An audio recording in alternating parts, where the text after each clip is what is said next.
नमस्कार साथियों, arena of concept study के यूट्यूब परिवार में मैं भंवरलाल कड़ेला आप सभी साथियों का हार्दिक स्वागत करता हूं। साथियों, आज इस वीडियो के दौरान हम पढ़ेंगे राजस्थान का भूगोल। और राजस्थान के भूगोल में अपना टॉपिक चल रहा था राजस्थान के भौतिक प्रदेश। राजस्थान के भौतिक प्रदेशों को हम भौगोलिक संरचना एवं उच्चावच के आधार पर, किसके आधार पर? भौगोलिक संरचना एवं उच्चावच के आधार पर 4 भौतिक प्रदेशों में या विभागों में विभाजित कर सकते हैं। तो वो 4 भौतिक विभाग कौन कौन से हैं? तो इसमें सबसे पहले आ जाएगा अपना पश्चिमी मरुस्थलीय प्रदेश, और दूसरा आ जाएगा अरावली पर्वतीय प्रदेश, तीसरा हो जाएगा पूर्वी मैदानी प्रदेश, और चौथा है हाड़ौती का पठार, जिसको दक्षिण पूर्वी पठारी भाग भी कहते हैं। तो हम राजस्थान के भौतिक प्रदेशों का पहला वीडियो हाड़ौती का पठार या दक्षिण पूर्वी पठारी भाग को हम पहले वीडियो में कवर कर चुके हैं। यह उस राजस्थान के भौतिक सीरीज भूगोल राजस्थान के भौतिक प्रदेशों का दूसरा वीडियो यह है। इसमें हम पूरा मैप की सहायता से पूर्वी मैदानी प्रदेश से जितने भी प्रश्न बनते हैं, जो किसी भी एग्जाम में, आरएस एग्जाम हो, चाहे एसआई का हो, चाहे फर्स्ट ग्रेड हो या सेकंड ग्रेड, रीट, एलडीसी या पटवार, चाहे आप किसी का भी एग्जाम दो, उसमें राजस्थान के भूगोल के भौतिक प्रदेशों से बनने वाले जितने भी प्रश्न हैं वो इस वीडियो के माध्यम से हम कवर करेंगे। तो आज शुरू करते हैं पूर्वी मैदानी प्रदेश। तो साथियों, आज से रटना बंद और समझना शुरू। रटना बंद और समझना शुरू, इसकी शुरुआत करते हैं। तो सबसे पहले आप लाइक का बटन दबा दीजिए, वीडियो को लाइक और चैनल को सब्सक्राइब जरूर कर लीजिए। इसके बाद एक राजस्थान का मैप आपके पास होना ही चाहिए। अगर आप राजस्थान के भौतिक प्रदेश पढ़ रहे हो, चाहे राजस्थान के भूगोल का कोई भी पढ़ रहे हो, तो आपके पास राजस्थान का मैप, राजस्थान का मानचित्र, राजस्थान का राजनीतिक मानचित्र आपके पास होना अनिवार्य है। तो चलिए शुरू करते हैं राजस्थान के भूगोल के भौतिक प्रदेशों का यह दूसरा वीडियो, पूर्वी मैदानी प्रदेश।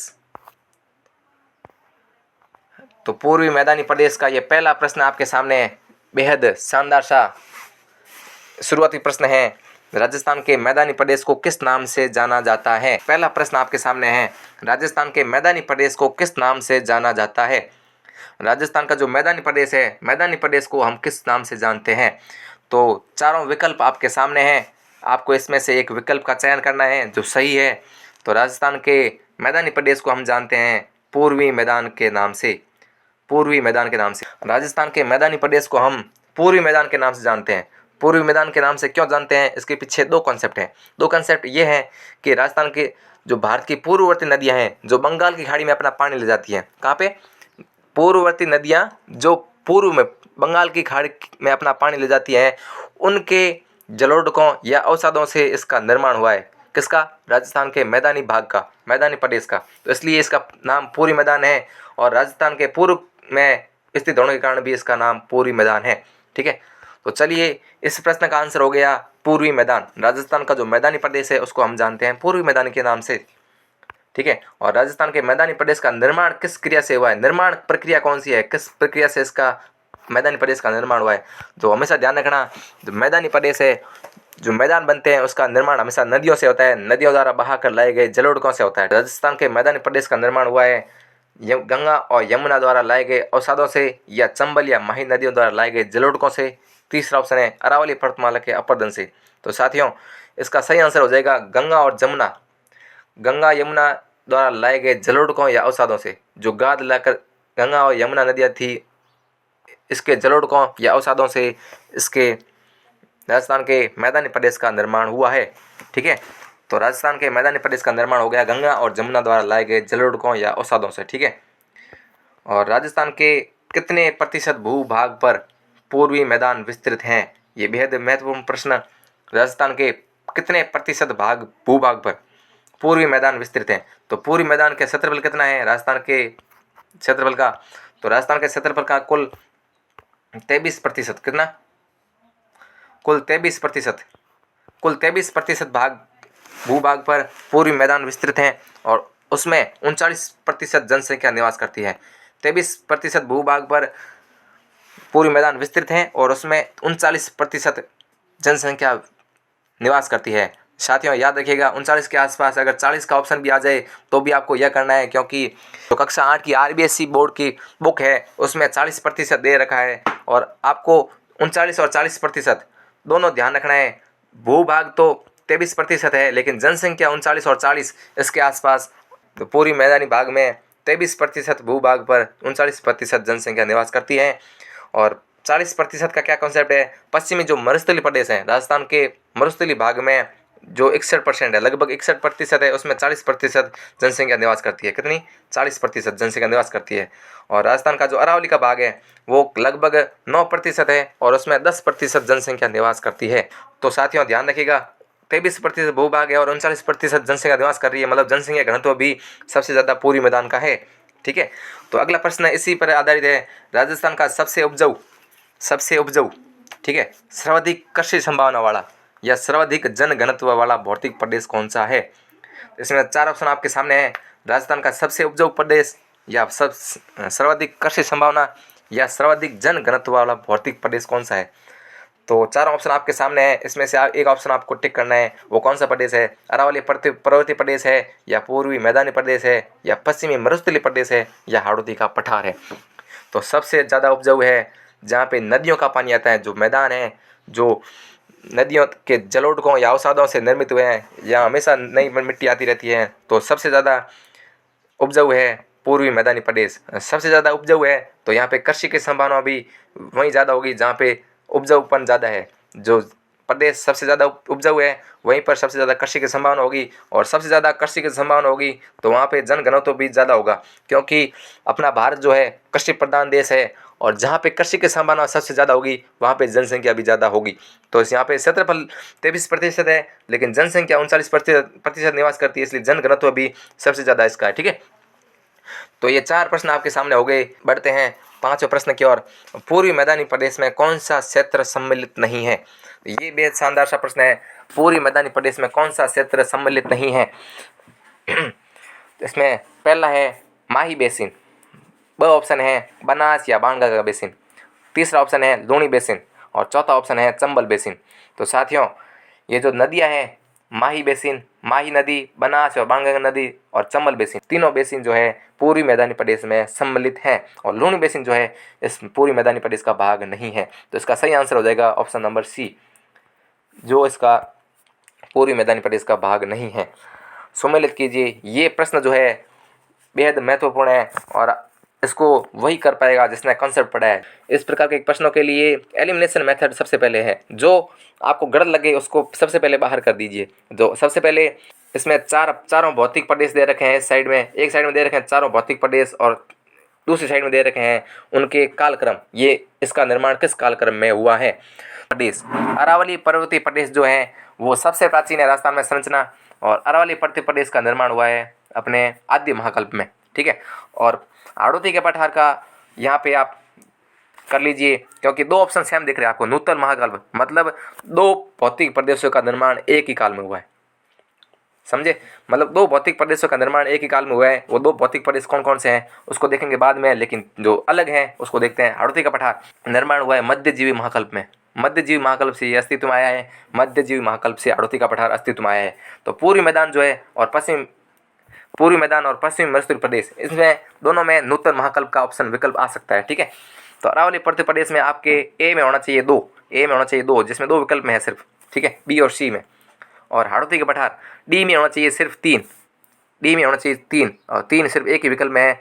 और ये जो है बी में पूर्वी मैदान में होना चाहिए आपके नूतन महाकल्प हो गया, और पश्चिमी मरुस्थलीय प्रदेश। तो इनके उत्पत्ति के काल को सही तरह से समझने के लिए आप इस व्याख्या को देख सकते हैं। इसका स्क्रीनशॉट भी आप बाद में ले सकते हैं। तो सबसे पहले अरावली पर्वतीय प्रदेश इसका उसकी उत्पत्ति हुई है आद्यजीवी महाकल्प, जो सबसे प्राचीन है राजस्थान में संरचना आद्यजीवी महाकल्प में। और प्री कैम्ब्रियन काल, प्री मतलब होता है प्राचीन, जो प्राथमिक है, और जो आरंभिक है आरंभिक काल में। आद्यजीवी, आद्य से अरावली से याद रखोगे आद्य, और आद्य से याद रखोगे प्रारंभिक वाला। जो सबसे प्राचीन है वो हो गया प्री कैम्ब्रियन काल। और हाड़ौती का पठार है मध्यजीवी महाकल्प। मध्यजीवी महाकल्प हाड़ौती का पठार, इसके मध्यजीवी महाकल्प के क्रिटेशियस काल में, ये मध्यजीवी महाकल्प है, इसके क्रिटेशियस काल में इसकी उत्पत्ति हुई है। और इसके बारे में एक बात चीज़ आपको और ध्यान रखनी है कि मध्यजीवी महाकल्प है, इसको द्वितीयक महाकल्प या मेसोजोइक एरा भी कहते हैं। क्या कहते हैं? मध्यजीवी महाकल्प है, इसको मध्यजीवी महाकल्प को मेसोजोइक एरा या द्वितीयक महाकल्प भी कहते हैं। मतलब दूसरे चरण का महाकल्प था। इसमें द्वितीयक महाकल्प को 3 भागों में बांट सकते हैं। इसमें 3 भागों में से क्रिटेशियस काल अपना जो है, इसमें हाड़ौती के पठार की उत्पत्ति हुई थी। जो पूर्वी मैदान है इसका जो नदियों द्वारा निर्मित है, इसका नूतन महाकल्प या प्लेस्टोसीन काल।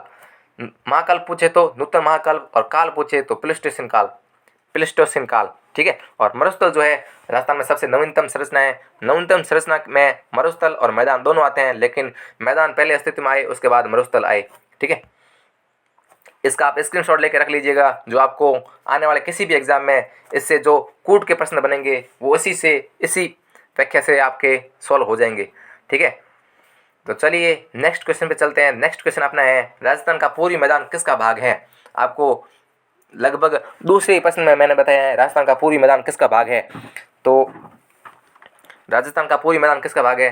राजस्थान का पूर्वी मैदान तैतीस सागर का भाग है, या गोंडवाना लैंड का भाग है, या मध्य के विशाल मैदान, या उत्तर के विशाल मैदान का भाग है, या दक्षिण के प्रायद्वीपीय पठार का भाग है। तो राजस्थान का पूर्वी मैदान जो मैदानी भाग है वो उत्तर के विशाल मैदान या मध्य का विशाल मैदान, जो भारत के मध्य में है या उत्तर में विशाल मैदान है, उसका भाग है। गोंडवाना लैंड के राजस्थान में 2 संरचनाएं हैं, जिसमें हाड़ौती का पठार और अरावली पर्वत श्रृंखला, ये 2 हो गए। और तीसरा जो है ये मैदानी प्रदेश मध्य के विशाल मैदान का भाग हो गया। तैतीस सागर का अवशेष राजस्थान में पश्चिमी मरुस्थलीय प्रदेश जो है वो 33 सागर का अवशेष है। तो इसको आप इस तरह से याद रखेंगे। पूर्वी का मैदान जो है वो नदियों का मैदान है। मैदान नदियों द्वारा निर्मित है। और उत्तर में जो नदियां हैं, उत्तर की जो नदियां, मुख्य नदियां गंगा और यमुना द्वारा जो अवसाद योग जलोढ़ लागे हैं, उसके द्वारा पूर्वी मैदान का निर्माण हुआ है। और 33 सागर जो सागर था, सागर के अवशेष के रूप में अब यहाँ पे सागर की जगह हो गए हैं रेत के टीले, मरुस्थल हो गया है। और गोंडवाना लैंड जहाँ पे हाड़ौती का पठार और अरावली दोनों संरचनाएं गोंडवाना लैंड की भाग हैं। हाड़ौती की पठार की उत्पत्ति गोंडवाना लैंड के ज्वालामुखी क्रिया के दरार उद्गार से हुई है, जिसमें ज्वालामुखी का दरार उद्गार हुआ गोंडवाना लैंड में, उससे राजस्थान का हाड़ौती का पठार जो है वो अस्तित्व में आया। पूरी मैदान है वो किसका उदाहरण है? इसमें से वो संरचना जो पूरी मैदान में बनी है वो किसका उदाहरण है?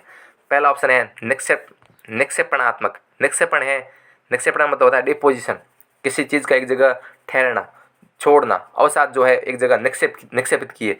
या अपरदनात्मक संरचना है, या वलन है, या भ्रंशन है।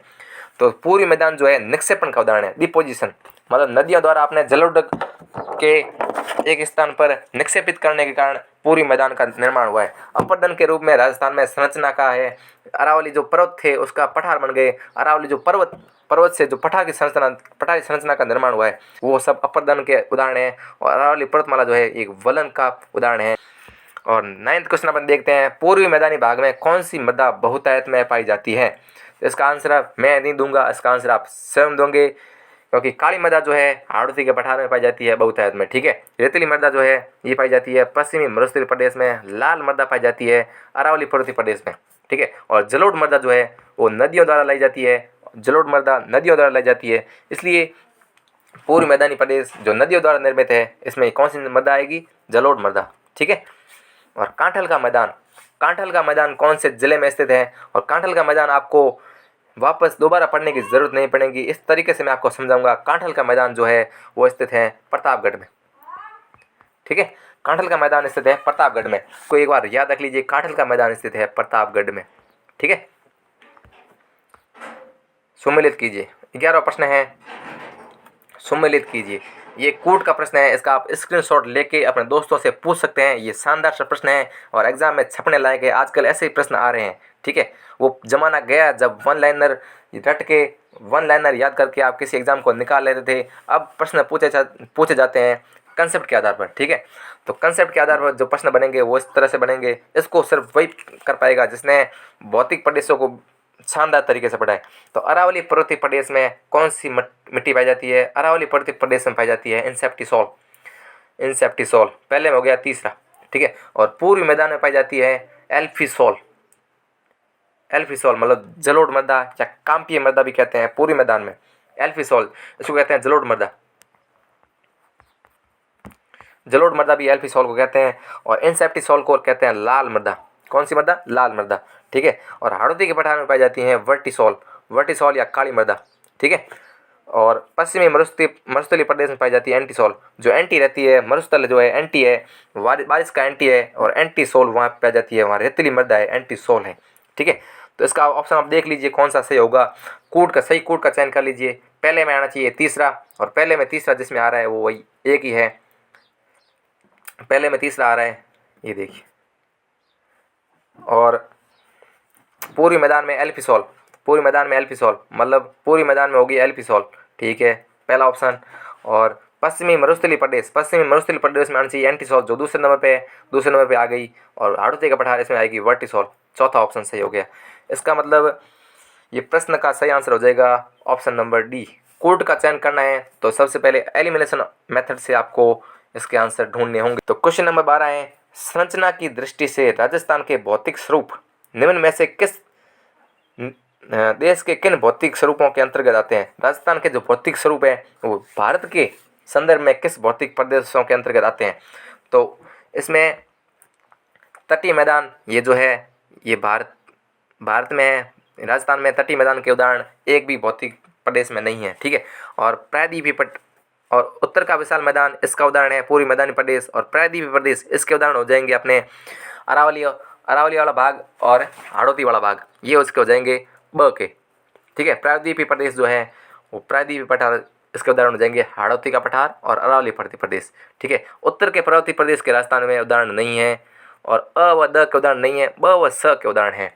प्रायद्वीपीय प्रदेश के 2 उदाहरण मिलेंगे आपको, हाड़ौती का पठार और अरावली। और उत्तर के विशाल मैदान या मध्य के विशाल मैदान का उदाहरण आपको मिलेगा मैदानिक प्रदेश के रूप में। ठीक है, मतलब ब व स जिसमें है वो राइट हो जाएगा। संरचना की दृष्टि से राजस्थान में प्रायद्वीपीय प्रदेश और उत्तर के विशाल मैदान के उदाहरण राजस्थान के भौतिक प्रदेशों में भी मिलते हैं। ठीक है, ब व स विकल्प सही हो जाएगा। 56 का मैदान किस जिलों में स्थित है? तो जरूर जल्दी बताइए साथियों, 56 का मैदान किन जिलों में स्थित है? बाड़मेर या पाली, बांसवाड़ा, डूंगरपुर, या बांसवाड़ा या प्रतापगढ़, या बाड़मेर या जालोर। 56 का मैदान स्थित है बांसवाड़ा और प्रतापगढ़ के मध्य। इसको मैं एक मैप के माध्यम से करूंगा। माही बेसिन जब हम पढ़ेंगे, इसी वीडियो में हम पढ़ेंगे माही बेसिन।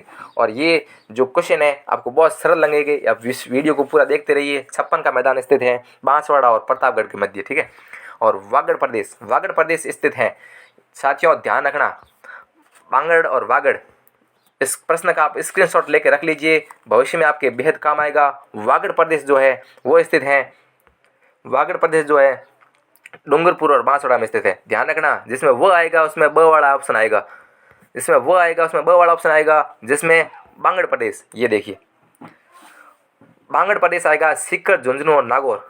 राजस्थान का मैप अपने पास रखिए और मार्क कर लीजिए, सीकर, झुंझुनू और नागौर, ये 3 जिले जो हैं सीकर, झुंझुनू और नागौर, इसमें है बांगड़ प्रदेश। कौन सा? बांगड़ प्रदेश। और वागड़ प्रदेश जो है वागड़ प्रदेश, इसमें इसको वागड़ प्रदेश भी कहते हैं, वागड़ प्रदेश, इसमें जिसमें वो आएगा, आपको याद रखने की ट्रिक बता रहा हूँ, याद रखने का तरीका बता रहा हूँ, जो आपको लंबे समय तक याद रखना है कि जिसमें वो आ रहा है उसमें ब वाला ऑप्शन सही होगा। ठीक है, ये हमेशा याद रखना। जब कभी भी आप कंफ्यूज हो जाओ तो हमेशा याद रखना, जिसमें ब आ रहा है उसमें बांसवाड़ा ऑप्शन नहीं है, बांसवाड़ा नहीं है मतलब डूंगरपुर भी नहीं होगा। ठीक है, जिसमें वो आ रहा है वो आ रहा है उसमें डूंगरपुर और बांसवाड़ा दोनों जिले आ जाएंगे। जिसमें ब आ रहा है उसमें सीकर, झुंझुनू और नागौर, ये जो जिले हैं शेखावाटी प्रदेश के 2 जिले और एक नागौर, शेखावाटी प्रदेश को 2 जिले और नागौर, ये जो है बांगड़ प्रदेश में आते हैं। और वागड़ या वागवार प्रदेश में आते हैं डूंगरपुर और बांसवाड़ा। ठीक है, ये बेहद शानदार प्रश्न है, बहुत बार एग्जाम में पूछा भी जा चुका है। इसकी जो है आप ध्यान से स्क्रीनशॉट लेके रख लीजिए, भविष्य में आपके बहुत काम आएगा। ठीक है, ये जो है पूर्वी मैदानी प्रदेश को हम 3 भागों में विभाजित कर सकते हैं। कौन कौन सा बेसिन है भाई?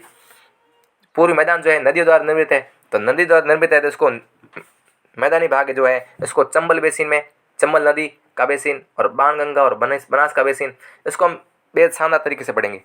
ठीक है, चंबल बेसिन, बनास या बाणगंगा बेसिन या माही बेसिन, इन 3 भागों में विभाजित कर सकते हैं। ठीक है, चंबल बेसिन, बनास, बाणगंगा बेसिन और माही बेसिन। तो एक बार आप सरसरी निगाह से देख लीजिए। चंबल बेसिन जो है मुख्य रूप से धौलपुर, करौली और सवाई माधोपुर में विस्तृत है। ठीक है, जहाँ पर बीड़ पाए जाते हैं। बीड़ के उदाहरण कहाँ मिलते हैं आपको? बीड़ के या उत्खात भूमि, जिसको बेड लैंड टोपोग्राफी भी कहते हैं। ध्यान रखना साथियों, वापस एक बार सुन लीजिए। चंबल बेसिन में बीड़ के उदाहरण पाए जाते हैं जो उत्खात स्थलाकृति, जो उत्खात स्थलाकृति के लिए या बेड लैंड टोपोग्राफी, इंग्लिश में इसको कहते हैं बेड लैंड टोपोग्राफी, उसके लिए पूरे भारत में प्रसिद्ध है चंबल नदी। बीहड़ों के लिए चंबल नदी प्रसिद्ध है, उत्खात स्थलाकृति के लिए प्रसिद्ध है और बेड लैंड टोपोग्राफी के लिए भी प्रसिद्ध है चंबल नदी। और बनास और बाणगंगा बेसिन, इसमें 5 जिले आते हैं, भीलवाड़ा, टोंक और भरतपुर। भीलवाड़ा, टोंक, जयपुर, दौसा और भरतपुर, इसमें 5 जिले हो गए। और डूंगरपुर, बांसवाड़ा और प्रतापगढ़ राजस्थान के दक्षिणी जिले में, दक्षिणी भाग में जो 3 जिले हैं वो भी माही बेसिन के अंतर्गत आते हैं और पूर्वी मैदान का भाग है। ठीक है, और इसमें कौन कौन सी संरचना है इसका भी हम मैप के बाद माध्यम से अध्ययन करेंगे। आप बने रहिए इस वीडियो के साथ, आपको पूर्वी मैदान का इससे शानदार वीडियो नहीं मिलने वाला है। आप इस वीडियो के साथ बने। छप्पन का मैदान, कांठल का मैदान और वागड़ प्रदेश, ये तीनों संरचनाएं में आपको मिलेगी माही के बेसिन में। ये जो संरचना है, ये जो आपको थंबनेल में देखने को मिली थी, रोही का मैदान, मालपुरा करौली का मैदान और पीटमांड का मैदान, खैराड़ प्रदेश, ये जो है बनास और बाणगंगा के बेसिन में मिलेगी आपको। इसका आप स्क्रीनशॉट लेके रख लीजिए, भविष्य में आपके बहुत काम आएगा। रोही का मैदान, मालपुरा करौली का मैदान, पीटमांड का मैदान और खैराड़ प्रदेश, ये इसका आपको प्रश्न ऐसे इस तरीके से भी पूछा जा सकता है कि ये किस पूर्वी मैदान के किस बेसिन में आते हैं, रोही का मैदान, मालपुरा करौली का मैदान या पीटमांड या खैराड़ प्रदेश। ठीक है, तो इसमें कई प्रकार के क्वेश्चन बन सकते हैं। आपको इस कॉन्सेप्ट के माध्यम से पढ़ेंगे, इसका आप स्क्रीनशॉट लेके रख लीजिए आप एक बार। ठीक है,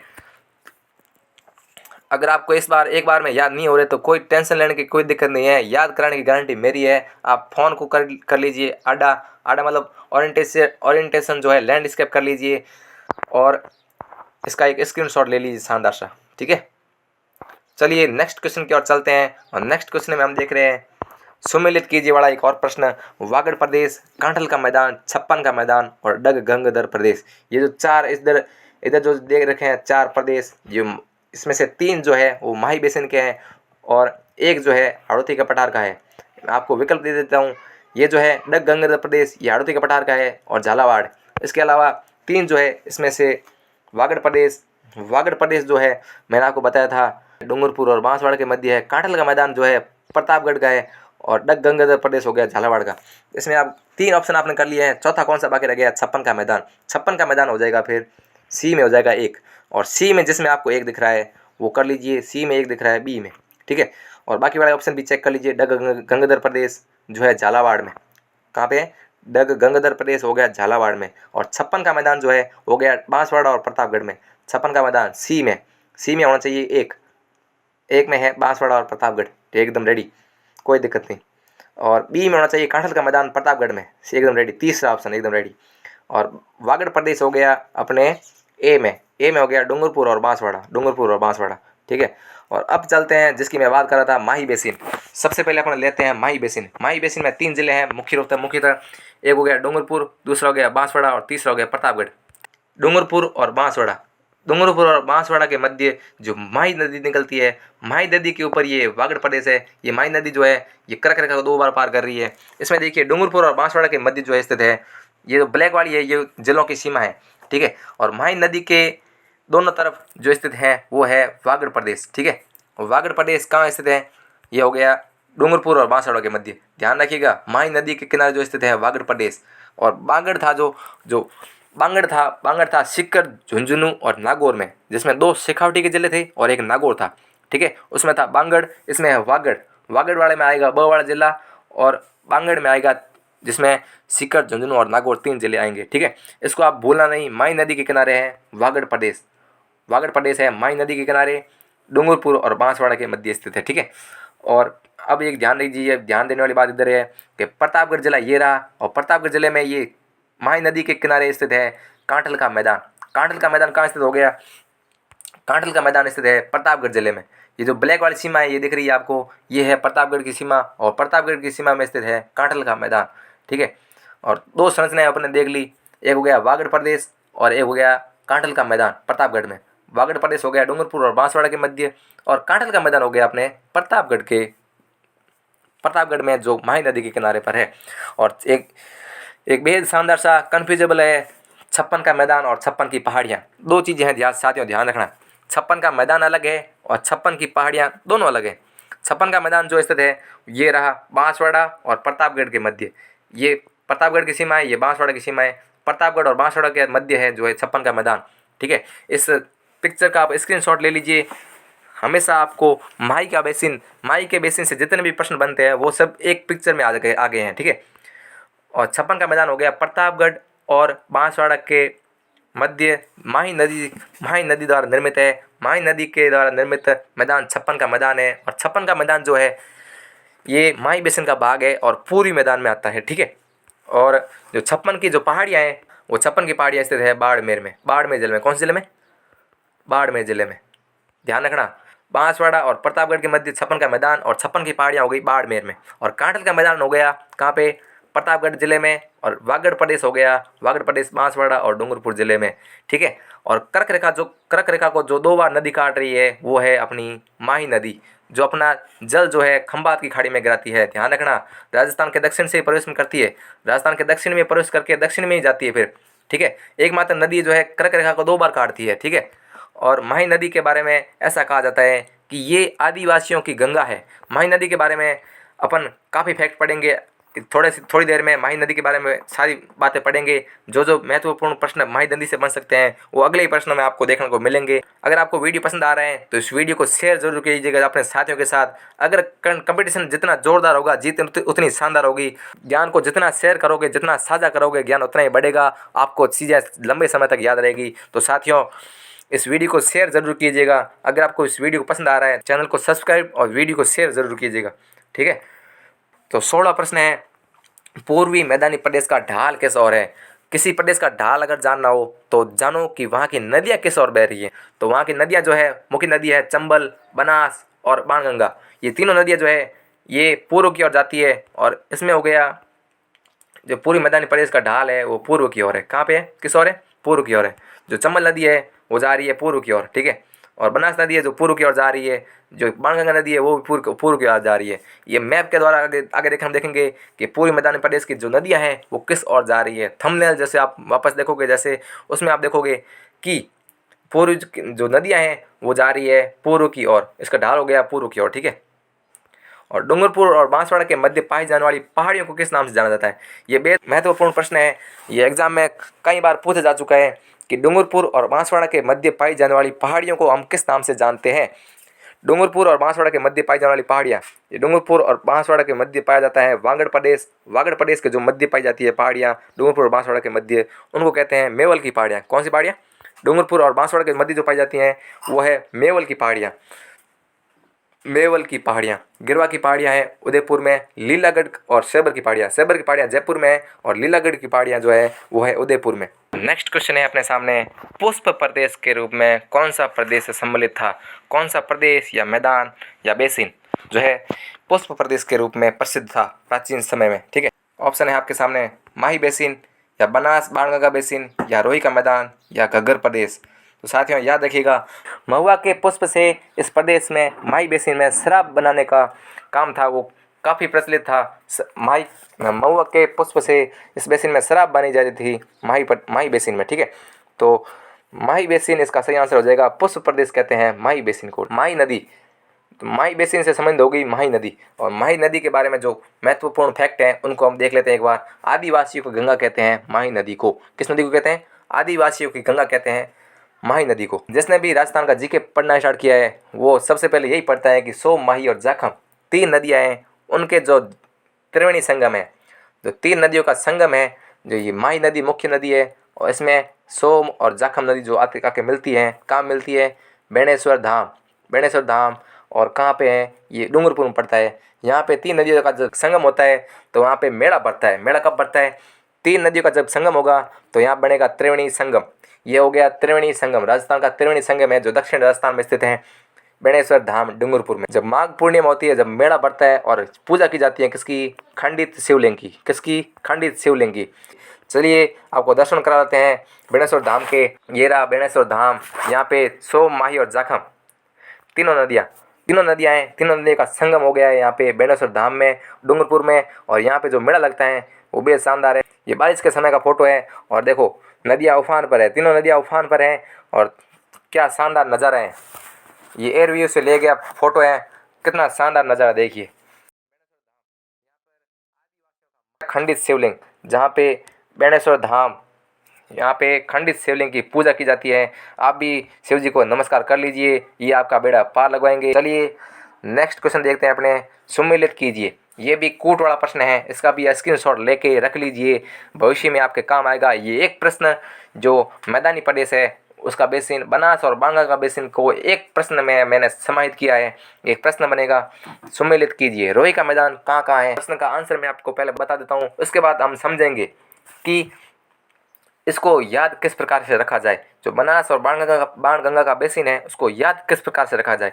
रोही का मैदान अपने पड़ता है जयपुर और भरतपुर के मध्य। कहाँ पड़ता है? जयपुर और भरतपुर के मध्य, बाणगंगा और यमुना नदियों के मध्य।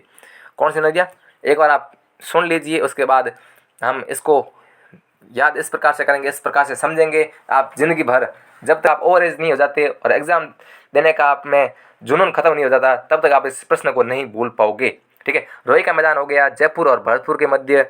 और मालपुरा करौली का मैदान, ये इसमें आपके होगा टोंक और करौली। मालपुरा टोंक है और करौली जो है मालपुरा करौली का मैदान हो गया चौथे में।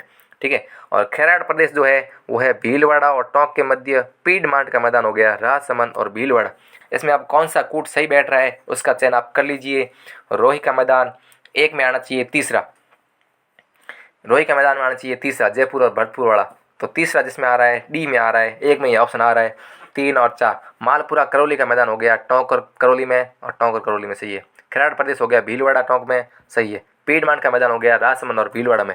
देवगढ़ राजसमंद से भीलवाड़ा के मध्य है पीडमांट का मैदान। रोही का मैदान हो गया जयपुर और भरतपुर।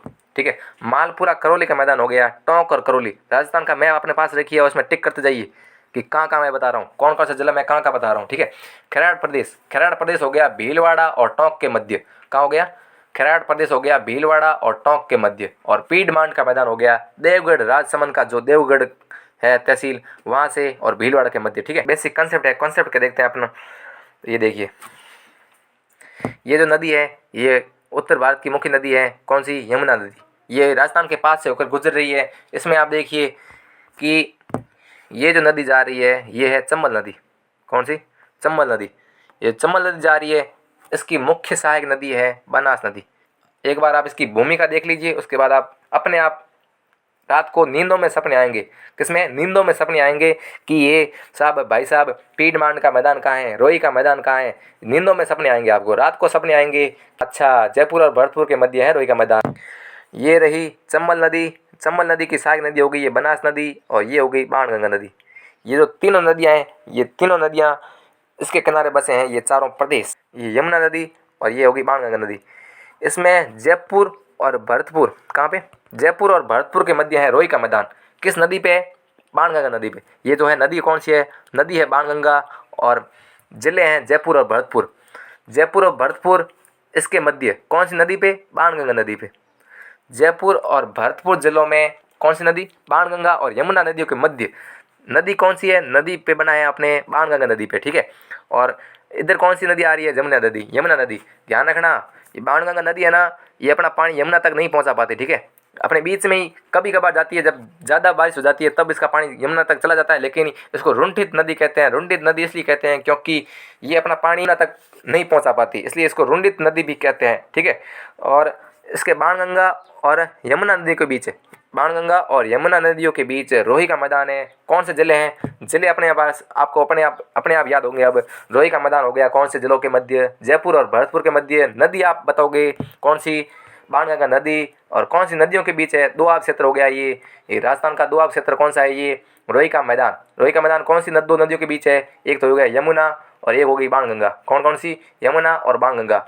कौन से जिले हैं? जयपुर और भरतपुर। रोही का मैदान आपको याद हो जाएगा आसानी से। ठीक है, दूसरा है मालपुरा और करौली का मैदान। तो देख लीजिए कौन कौन से जिलों के मध्य है? टोंक और करौली के मध्य। मालपुरा और करौली का मैदान ये कौन कौन से जिलों के मध्य है? टोंक और करौली के मध्य। चलिए देखते हैं मैप को। ये रहा मालपुरा। मालपुरा कहाँ पे है? टोंक में। ठीक है, टोंक जिला ये रहा और करौली ये रहा। इसके मध्य जो मैदान बन रहा है ये कौन सा मैदान है? मालपुरा करौली का मैदान। तो साथियों, ये एग्जाम में पिछली बार यह पूछा गया था कि मालपुरा और करौली का मैदान, बाणगंगा नदी और ये हो गई बनास नदी। ठीक है, ये कौन सी नदियों के मध्य है? तो आपको ध्यान रखना है बाणगंगा और बनास नदी के मध्य है। बाणगंगा और चंबल नदी के मध्य नहीं, ध्यान रखना। बाणगंगा और बनास नदी के मध्य है। कौन सा मैदान? मालपुरा करौली का मैदान, ठीक है। और पीडमांट का मैदान हो गया आपके, ये ध्यान रखना, पीडमांट का मैदान बेहद महत्वपूर्ण है, ये कई बार एग्जाम में पूछा जा चुका है। पीडमांट का मैदान जो है ये राजसमंद में यहाँ पर है देवगढ़। कौन सा है? देवगढ़। ये जो नदी निकल रही है बनास नदी, यहीं देवगढ़ से होकर निकलती है और राजसमंद में जगह है देवगढ़। देवगढ़ से भीलवाड़ा के मध्य कौन सा मैदान है? पीडमांट का मैदान। पीडमांट का मैदान हो गया बनास नदी के किनारे, एक ही नदी के किनारे हैं, तो इसलिए दो क्षेत्र नहीं है। दो क्षेत्र कौन कौन से हो गए? रोही का मैदान और मालपुरा करौली का मैदान, ठीक है। दोनों दो क्षेत्र हैं, दो नदियों के बीच है। दो नदियों के बीच जो मैदान स्थित होता है उसको कहते हैं दोआब प्रदेश। दोआब प्रदेश में दो प्रदेश हो गए, रोही का मैदान और मालपुरा करौली का मैदान, ठीक है। पीडमांट का मैदान हो गया देवगढ़ राजसमंद से भीलवाड़ा के मध्य। कौन सी नदी के किनारे? नदी है अपनी बनास नदी, जिसको कहते हैं वन की आशा, ठीक है। ये निकलती कहाँ से है? खमनौर की पहाड़ियाँ राजसमंद से निकलती है यहाँ से। ये फिर नदी बनास नदी जो है खमनौर की पहाड़ी से निकलती हुई भीलवाड़ा में प्रवेश करती है। भीलवाड़ा होती हुई चित्तौड़गढ़, ये राजसमंद, चित्तौड़गढ़, भीलवाड़ा, उसके बाद अजमेर की थोड़ी सी जगह लेके टोंक और फिर सवाई माधोपुर में ये जो चंबल नदी में मिल जाती है रामेश्वरम पे। कहाँ पे? रामेश्वरम में मिल जाती है बनास नदी चंबल में, ठीक है। और नदियों का हम बेहद विस्तृत तरीके से अध्ययन करेंगे। जितनी भी सहायक नदियाँ हैं उसको, जिसको आप आज तक रटते आए हो, उसको बेहद शानदार कंसेप्ट से मैप के माध्यम से पढ़ेंगे। उसकी एक एक बांध को पढ़ेंगे, उसकी एक एक सहायक नदी को पढ़ेंगे, उसका उद्गम कहाँ से होता है, उस पर कौन सी बांध बनाए हुए हैं, इसका हम बेहद विस्तृत अध्ययन करेंगे। तो साथ आपका चाहिए, चैनल को सब्सक्राइब जरूर कीजिएगा, इससे मेरा हौसला बढ़ेगा। मैं बहुत जल्द आपके सामने ये वीडियो लेके आऊँगा, ठीक है। रोही का मैदान, मालपुरा करौली का मैदान और पीडमांट का मैदान, 3 मैदान अपने हो चुके हैं। और चौथा प्रदेश है अपने खैराड़ प्रदेश। कौन सा प्रदेश? खैराड़ प्रदेश। ये कौन कौन से जिलों के मध्य है? ये हो गया एक, कौन सा जिला है? भीलवाड़ा। और यहाँ कौन सा हो गया? टोंक। भीलवाड़ा और टोंक जिलों के मध्य जो है वो है खैराड़ प्रदेश, ध्यान रखना। इसकी लोकेशन आप एक बार देख लीजिए वापस फिर से। खैराड़ प्रदेश है भीलवाड़ा और टोंक के मध्य। राजस्थान का मैप आपके पास होना चाहिए, उसमें आप टिक कर लीजिएगा एक बार कि भीलवाड़ा और टोंक के मध्य कौन सा मैदान है? खैराड़ प्रदेश। खैराड़ प्रदेश को माल खैराड़ भी कहते हैं। बनास और बाणगंगा बेसिन आपके एकदम क्लियर। इस पर जितने भी क्वेश्चन आएंगे उसको हम चुटकियों में करेंगे, चुटकियों में। इसका अब एक भी प्रश्न आपका गलत नहीं होना चाहिए। तो देखिए एक बार वापस, रोही का मैदान कौन कौन से जिलों के मध्य हो गया? जयपुर और भरतपुर। कौन कौन से जिलों? जयपुर और भरतपुर के मध्य। मालपुरा करौली का मैदान हो गया आपके टोंक और करौली के मध्य। खैराड़ प्रदेश है, इसका मैं नहीं बताऊंगा, अब आप बताओगे। खैराड़ प्रदेश कौन से जिलों के मध्य हो गया? भीलवाड़ा और टोंक के मध्य। पीडमांट का मैदान हो गया राजसमंद और भीलवाड़ा के मध्य। ये जो है इसका आप एक बार स्क्रीनशॉट ले लीजिए, मैं इसका स्क्रीनशॉट ही कर देता हूँ। 5 सेकंड का आपके पास समय है, इसका आप स्क्रीनशॉट लेकर रख लीजिए, भविष्य में आपके काम आएगा। बनास बाणगंगा बेसिन में जो चारों प्रदेश बनते हैं ये कौन कौन से जिलों में है, कौन सी नदियों के किनारे हैं, कौन सा दोआब प्रदेश है, कौन सा दोआब मैदान है, कौन सा नहीं है, इसका आप विस्तृत अध्ययन कर पाओगे और कैसा भी प्रश्न आए आप उसमें चूकोगे नहीं, ठीक है। पीडमांट का मैदान साथियों, पीडमांट का मैदान था कहाँ पे? ये देखिए एक बार वापस नहीं आ रही है इसको। पीडमांट का मैदान था राजसमंद देवगढ़ और भीलवाड़ा के मध्य। किसके मध्य? राजसमंद देवगढ़ और भीलवाड़ा के मध्य। तो ध्यान रखिए पीडमांट का मैदान जो है संबंध तो रखता है पूरी मैदान से। किससे? मैदान जो है मैदानी भाग है, इसलिए पूरी मैदान का भाग हो गया, ये संबंध हो गया पीडमांट मैदान से। और मैदान जो स्थिति है, स्थिति जो मतलब लोकेशन इसकी जो है, लोकेशन कहाँ पे है? लोकेशन देख लीजिए, इसकी लोकेशन है अपने अरावली पर्वतीय प्रदेश में। ये राजसमंद और भीलवाड़ा दोनों जिले जो हैं ये अरावली पर्वतीय प्रदेश के भाग हैं। किसके? अरावली पर्वतीय प्रदेश के राजसमंद और भीलवाड़ा दोनों जिले भाग हैं, इसलिए इसकी स्थिति जो है, लोकेशन जो है वो है अरावली पर्वतीय प्रदेश में। और इसका संबंध जो है पीडमांट का मैदान, ये बनास नदी के किनारे होने के कारण ये मैदान का निर्माण किया है और मैदानी प्रदेश जो है इसलिए इसका संबंध हो गया पूरी मैदान से, ठीक है। दोनों फैक्ट को आप याद रखना, इसका जहाँ जहाँ मैं बोलूँ स्क्रीनशॉट लेते चलना। और इस वीडियो की पीडीएफ, इसकी वीडियो की पीडीएफ मैं अपने टेलीग्राम चैनल पर डालूंगा, जो टेलीग्राम चैनल नाम है एरेना ऑफ कंसेप्ट स्टडी। तो क्या नाम है? Arena of concept study. इसकी लिंक मैं आपको इस वीडियो के डिस्क्रिप्शन में दे दूंगा, वहाँ से आप इस वीडियो की पीडीएफ भी डाउनलोड कर सकते हैं। उस पीडीएफ के लिए आपको मेरा हौसला बढ़ाना होगा और पीडीएफ मैं आपको देता रहूँगा, इतनी शानदार पीडीएफ, ठीक है। चलिए नेक्स्ट क्वेश्चन पे की ओर बढ़ते हैं। डांग प्रदेश में कौन सा जिला सम्मिलित नहीं है? तो डांग प्रदेश किसको कहते हैं? डांग प्रदेश जिसमें बीहड़ युक्त भूमि, जिसमें 3 जिले सम्मिलित हैं। 3 जिले कौन कौन से? सवाई माधोपुर है, करौली है, धौलपुर है। भरतपुर जिला जो है डांग प्रदेश में नहीं आता है, क्योंकि जहाँ पे बीहड़ भूमि का विस्तार है वहीं पर डांग प्रदेश है। डांग प्रदेश उस प्रदेश को कहते हैं जिसमें बीहड़ युक्त वह भूमि जहाँ पर डाकू निवास करते हैं। कौन करते हैं? दस्यु, जिसको दस्यु है डाकू भी कहते हैं। डांग प्रदेश उसी को कहते हैं। और सवाई माधोपुर, करौली और धौलपुर ये तीनों जिले जो है डांग प्रदेश में सम्मिलित हैं। और चौथा जिला जो है भरतपुर वो सम्मिलित नहीं है। प्रश्न नंबर 21वां है, बीहड़ का सर्वाधिक विस्तार किस जिले में है? तो बीहड़ का सर्वाधिक विस्तार किस जिले में है, इसका आंसर जानने से पहले ये जानते हैं कि बीहड़ होता क्या है। तो चंबल नदी द्वारा निर्मित या उत्खात स्थलाकृति बनी किससे है? अवनालिका अपरदन से। जब चंबल नदी चलती है तो उसके तेज बहाव से जो अवनालिका अपरदन होता है, जो मिट्टी है वो मिट्टी का नदी के साथ बहाव हो जाता है और वहाँ पर उत्खात स्थलाकृति बनती है, मतलब उबड़ खाबड़ जगह बन जाती है जिसमें घने जंगल पाए जाते हैं। क्या पाए जाते हैं? जो उत्खात स्थलाकृति उबड़ खाबड़ भूमि बनती है, उच्च क्षेत्र और निम्न क्षेत्र बनता है, उसमें घने जो जंगल पाए जाते हैं उसको ही बीहड़ कहते हैं। किसको कहते हैं? चंबल नदी द्वारा निर्मित अवनालिका अपरदन से निर्मित उत्खात स्थलाकृति या उबड़ खाबड़ भूमि जहाँ पर घने जंगल पाए जाते हैं उसको बीहड़ कहते हैं। तो बीहड़ का सर्वाधिक विस्तार किस जिले में है? तो बीहड़ का सर्वाधिक विस्तार है सवाई माधोपुर में, क्योंकि इन तीनों जिलों में सबसे ज़्यादा क्षेत्रफल हो गया सवाई माधोपुर का। और सर्वाधिक घनत्व का पूछ ले अगर, घनत्व हो जाएगा धौलपुर में। क्षेत्रफल कम है, बीहड़ अधिक है तो उसका घनत्व ज़्यादा हो जाएगा। ठीक है, इसके दोनों प्रश्नों को एक बार ध्यान से आप देख लीजिएगा, निहार लीजिएगा कि बीहड़ का सर्वाधिक विस्तार तो कहाँ होगा? जहाँ पे क्षेत्रफल अधिक होगा वहाँ पे सर्वाधिक विस्तार होगा। और क्षेत्रफल के हिसाब से सवाई माधोपुर का क्षेत्रफल अधिक है तो वहाँ पर विस्तार सर्वाधिक है। और बीहड़ का घनत्व कहाँ अधिक होगा? जहाँ पे क्षेत्रफल कम होगा, विस्तार है वो घना होगा। ठीक है, तो इसका आंसर हो जाएगा विस्तार में आ जाएगा सवाई माधोपुर और घनत्व में आ जाएगा धौलपुर। ठीक है, बीहड़ की रानी के रूप में कौन सा जिला प्रसिद्ध है? ये प्रश्न भी कई बार पूछा जा चुका है। बीहड़ की रानी कहते हैं अपने करौली को। जो बीहड़ की रानी है, रानी के रूप में कौन सा जिला प्रसिद्ध है? बीहड़ की रानी के रूप में वो प्रसिद्ध है करौली जिला। पुरानी जलोढ़ मृदा किस बेसिन में पाई जाती है? तो पुरानी जलोढ़ मृदा पाई जाती है अपने लूणी बेसिन में। इसका आंसर आपको बेहद कंसेप्ट के साथ मिलेगा कि पुरानी जलोढ़ मृदा जो है लूणी बेसिन में क्यों पाई जाती है, माई बेसिन, बनास बाणगंगा बेसिन या चंबल बेसिन में क्यों नहीं पाई जा सकती पुरानी जलोढ़ मृदा। इसका आंसर हम देखेंगे। तो पुरानी जलोढ़ मृदा जिसको कहते हैं, जिसको अपन बांगड़ कहते हैं, क्या कहते हैं? पुरानी जलोढ़ मृदा को अपन बांगड़ कहते हैं। वो बांगड़ का विस्तार वो लूणी बेसिन में है।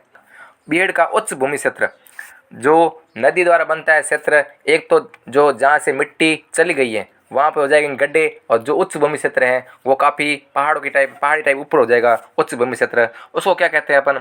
उसको अपन कहते हैं डांग। बीहड़ में जो घने जंगल है उसमें उच्च भूमि है, उच्च भूमि में डांग। यहाँ पे डांग में कौन निवास करते हैं? डाकू। ध्यान रखना, इससे ध्यान रखना, उच्च भूमि जो क्षेत्र है यहाँ पे डाकू निवास करते हैं। बीहड़ का निम्न भूमि क्षेत्र जो है उसमें नदियों द्वारा हमेशा नई मिट्टी लाई जाती है, खादर, जिसको नवीन जलोढ़ का मैदान भी कहते हैं। ये बीहड़ का निम्न भूमि क्षेत्र खादर कहलाता है। यहाँ पर चंबल नदी द्वारा हमेशा नवीन मिट्टी लाई जाती है, नई मिट्टी लाई जाती है। ठीक है, और ये देख लीजिए, इसमें आपको डांग और खादर के बारे में बता रहा हूँ। ये जो बीहड़ क्षेत्र है यहाँ पे जो आपको दिख रहे हैं जंगल, ये इसमें कम जंगल वाला ये फोटो मैंने ले लिया है इसमें, लेकिन आप ध्यान रखना ये जो उच्च क्षेत्र है इसको कहते हैं डांग, और जो निम्न क्षेत्र है जहाँ से नदी निकल रही है यहाँ पे ये खादर है, और उच्च भूमि वाला क्षेत्र ये डांग है। यहाँ पे डाकू निवास करते हैं उच्च भूमि क्षेत्र में। ठीक है, ये हो गया खादर, जहाँ हमेशा नदी द्वारा नई मिट्टी लाई जाती है, नए अवसाद लाए जाते हैं, नई गाद लाई जाती है। ठीक है, और नेक्स्ट क्वेश्चन हम देख लेते हैं नवीन जलोढ़ मृदा,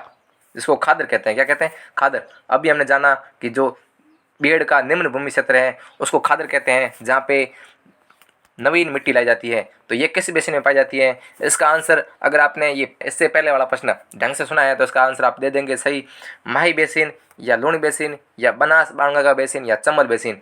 जो नवीन जलोढ़ मृदा है ये आती है चंबल बेसिन में, क्योंकि ये 12 नदी है और हमेशा अपने साथ नवीन जलोढ़ मृदा के भंडार लाती है। खादर मिट्टी हमेशा नवीन मिट्टी लाती है। ठीक है, और इसके साथ 28वां प्रश्न हम देखते हैं। 28वां प्रश्न देखने से पहले ये जो मिट्टी है, मृदा है, इसके कंसेप्ट को एक बार सही जान लेते हैं, जिसमें अपने साथी बहुत कंफ्यूज होते हैं।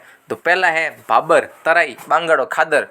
जब विद्यार्थी पढ़ता है पहली बार में सब समझ आता है, लेकिन जब थोड़े दिन बाद रिपीट नहीं करता है तो उसको सब एक जैसे लगने लगते हैं कि इसमें और इसमें अंतर क्या है। तो सबसे पहले आप ये ध्यान रखना कि नदी जहाँ से निकलती है तो सबसे पहले होकर गुजरती है, उसका बहाव होता है बहुत तेज। ठीक है, तो वो पहाड़ों के पहाड़, चट्टानों के चट्टानें तोड़ के नीचे ले आती है। तो जहाँ पर बहाव तेज होता है तो वहाँ कंकड़ पत्थर के बीच में से निकलती है नदी। ऊपर से कंकड़ पत्थर तोड़ के जाएगी तो पहाड़ के पहाड़ कट जाते हैं। यहाँ पे कंकड़ पत्थर, जहाँ नदी सबसे पहले निकलेगी वहाँ हो जाएगी भाबर। कंकड़ पत्थर वाली मिट्टी जो होती है उसको कहते हैं क्या? भाबर। ठीक है, भाबर कहते हैं कंकड़ पत्थर वाली मिट्टी को, मृदा को। ठीक है, और जो तलाई में जो नीचे होती है तराई, दलदली भाग में जो जाती है, जो दलदली भाग में जाती है उसको कहते हैं तराई मृदा। और जो आगे चलती हैं, जो उच्च भाग में है, वहाँ पे नदियों का पानी नहीं पहुँच पाता, वहाँ पे पुरानी जलोढ़ रहती है, जो जिसको बांगड़ कहते हैं। बांगड़ किसको कहते हैं? जो बूढ़ी हो गई है, जहाँ पे मतलब पुरानी जलोढ़ी है, वहाँ पे नदी का पानी नहीं पहुँच पा रहा है। अभी जब इधर नदी जा रही है वहाँ पे नदियों का पानी हर वर्ष नहीं पहुँच पाता है। वहाँ पे पुरानी जलोढ़ के मैदान है, और पुरानी जलोढ़ के मैदान आपको किस नदी के किनारे मिलेंगे? लूनी बेसिन में आपको पुरानी जलोढ़ के मैदान मिलेंगे। और बांगड़ मृदा को एक कांप मृदा भी कहते हैं, ध्यान रखिएगा। बांगड़ मृदा को अपन कहते हैं कांप मृदा। कांप मृदा का विस्तार भी लूनी बेसिन में ही है।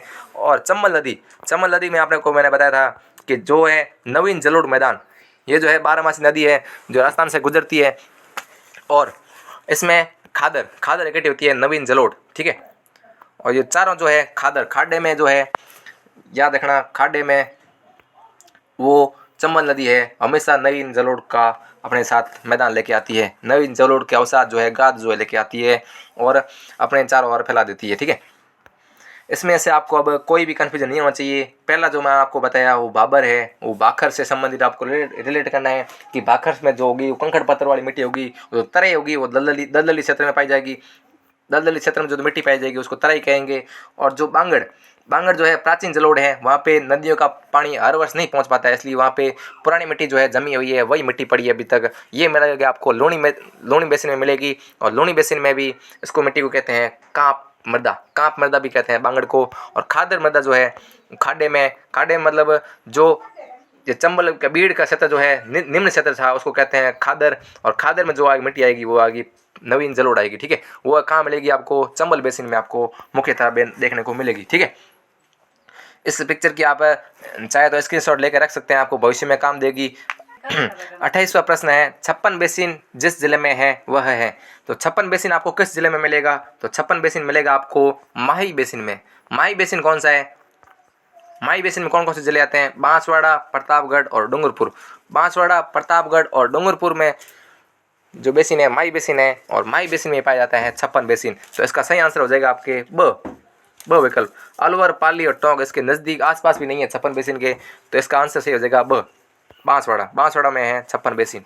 ठीक है, और निम्न में से कौन सा एक दोआब प्रदेश नहीं है? अगर आपने उस बनास बाणगंगा बेसिन वाले जो मैप है उसको सही तरह से देखा है, उसकी व्याख्या को सही तरह से देखा है कि आप इसका आंसर सही तरह से एकदम सही तरह से दे दोगे, इसका सही आंसर हो जाएगा रोही का मैदान जो है ये एक दोआब क्षेत्र है जो है बाणगंगा और यमुना नदियों के बीच। किस किस के बीच?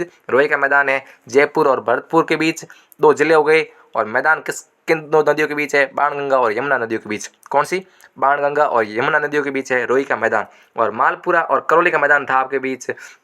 मालपुरा था टोंक में, ये बाणगंगा और बनास बेसिन जो 2 नदियाँ थी इनके बीच ये मैदान स्थित है। और घग्गर प्रदेश जो है ये घग्गर और सतलज नदियों के बीच स्थित है। तो ये 3 हो गए, ये 2 प्रदेश हैं। इसमें से पीडमांड का मैदान है ये सिर्फ राजसमंद और भीलवाड़ा के मध्य है, और इसमें सिर्फ एक नदी आ रही है आसपास, वो है बनास नदी। बनास नदी के दूसरी तरफ कोई नदी नहीं है, मतलब पीडमांड का मैदान जो है एक नदी पे एक दोआब क्षेत्र नहीं है। ठीक है, 56 का मैदान राजस्थान के किस भाग में स्थित है? तो आपको इस प्रश्न का आंसर बताना है कि 56 का मैदान राजस्थान के किस भाग में स्थित है।